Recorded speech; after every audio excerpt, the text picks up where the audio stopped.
1 year ago, I was looking for a companion for my donkey, Katie, and I came across a site where these donkeys were getting ready to ship to slaughter.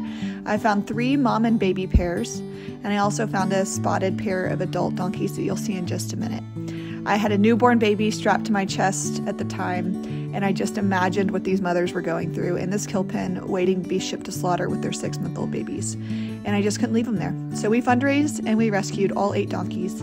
But unfortunately, the one that you see here did not survive long enough to get his freedom ride to Colorado where we live. We were able to get transport. It took a couple of days to find someone.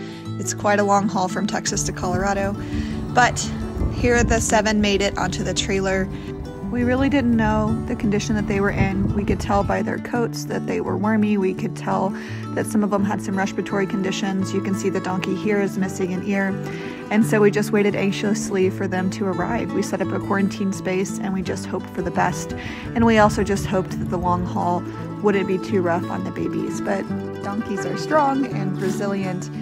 And we just knew that if we could get them here, we could get them taken care of. So here I am hugging the transporter because I was so thrilled that she was able to help us get them here, and I watched happily as the babies started to nurse and settle into their new space. We were doing hourly checks at this point to make sure that everybody was doing okay, and sadly, within a few hours of arriving, we did lose a baby.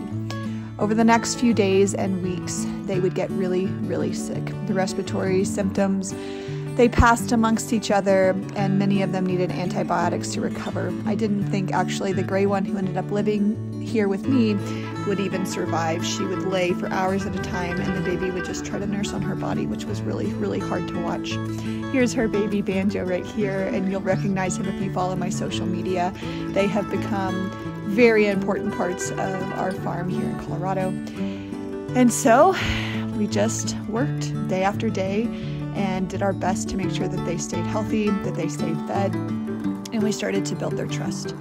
So if you want to keep following their story, check back tomorrow and I'm going to show you what happened to them over the next year, where they ended up, and how they are faring now with their new families for those that survived.